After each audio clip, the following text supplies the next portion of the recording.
ನಮಸ್ತೆ ಸ್ನೇಹಿತರೆ, ಇವತ್ತು ಡ್ರೈ ಫ್ರೂಟ್ಸ್ಗಳನ್ನ ಬಳಸಿ ಒಂದು ಹೆಲ್ದಿ ಹಾಗೆಯೇ ಈಸಿಯಾಗಿ ಒಂದು ಪಾಯಸ, ಡ್ರೈ ಫ್ರೂಟ್ಸ್ ಪಾಯಸನ ಮಾಡೋದ್ರ ಬಗ್ಗೆ ತಿಳಿಸ್ಕೊಡೋಣ ಅಂತ ಅಂದ್ಕೊಂಡು ಈ ವಿಡಿಯೋನ ಮಾಡ್ತಾಯಿದ್ದೀನಿ. ಬನ್ನಿ ಯಾವ ರೀತಿ ಮಾಡೋದು ಅಂತ ನೋಡೋಣ.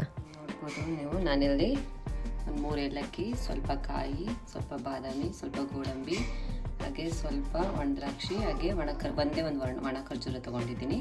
ನಾನಿಲ್ಲಿ ಸಕ್ಕರೆನ ಬಳಸ್ತಾ ಇಲ್ಲ, ಇಲ್ಲಿ ನಾನು ಇದು ಕಲ್ ಸಕ್ಕರೆನ ಬಳಸ್ತಾ ಇದ್ದೀನಿ. ಹಾಗೆ ಮಾಡೋಕ್ಕೆ ಹಾಲು ತೊಗೊಂಡಿದ್ದೀನಿ.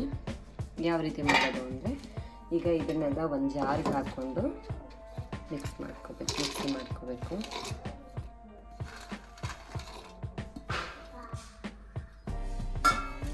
ಇದಕ್ಕೆ ಸ್ವಲ್ಪ ಹಾಲನ್ನ ಸೇರಿಸ್ಕೊಳ್ಳಿ.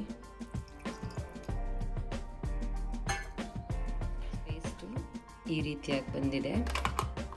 ಡ್ರೈ ಫ್ರೂಟ್ಸ್ ಎಲ್ಲ ಹಾಕ್ಕೊಂಡು ಈ ರೀತಿಯಾಗಿ ಆಡಿಸ್ಕೋಬೇಕು. ಆ ಪಾತ್ರೆಗೆ ಹಾಲನ್ನ ಹಾಕಬೇಕು. ಈಗ ಒಂದು ಪಾತ್ರೆನ ಇಟ್ಕೊಂಡು ಅದಕ್ಕೆ ಹಾಲನ್ನ ಹಾಕಿದ್ದೀನಿ. ಅದಕ್ಕೆ ಇವಾಗ ಕಲ್ ಸಕ್ಕರೆನ ಹಾಕ್ತಾ ಇದ್ದೀನಿ.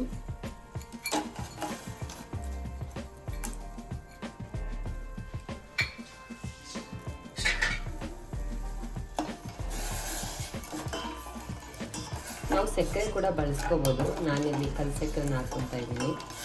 ಈ ರೀತಿಯಾಗಿ ಒಂದು ವಾರಕ್ಕೆ ಒಂದು ಸಲ ಈ ರೀತಿಯಾಗಿ ಪಾಯಸದ ಥರ ಡ್ರೈ ಫ್ರೂಟ್ಸ್ ಎಲ್ಲ ಹಾಕಿ ಮಾಡ್ಕೊಂಡು ಕುಡಿಯೋದ್ರಿಂದ ತುಂಬ ಒಳ್ಳೆಯದು ಆರೋಗ್ಯಕ್ಕೆ.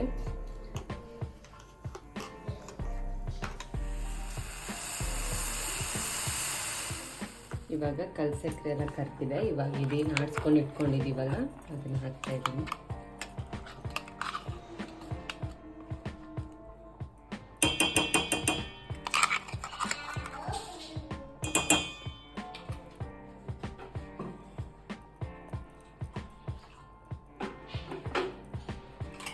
ಒಂದು 5ರಿಂದ 10 ನಿಮಿಷ ನೀಟಾಗಿ ಅದನ್ನು ಬೇಯಿಸ್ಕೋಬೇಕು, ಅಷ್ಟೇ ಪಾಯಸ ರೆಡಿ ಆಗುತ್ತೆ. ಇದನ್ನು ಒಂದು ವಾರದಲ್ಲಿ 1ರಿಂದ 2 ಸಲ ಮಾಡಿಕೊಂಡು ದೊಡ್ಡವರು ಮಕ್ಕಳು ಎಲ್ಲರೂ ಕುಡಿಬೇಕು. ಇದನ್ನು ತುಂಬ ಒಳ್ಳೆಯದು.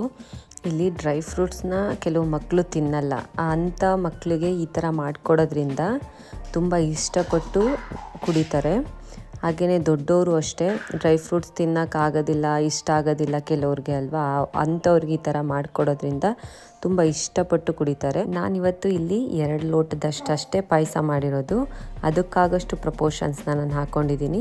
ನಿಮಗೆ ಜಾಸ್ತಿ ಬೇಕು ಅಥವಾ ಕಡಿಮೆ ಬೇಕು ಅಂದರೆ ಅಲ್ಲಿ ಚೇಂಜ್ ಮಾಡ್ಕೋಬೋದು.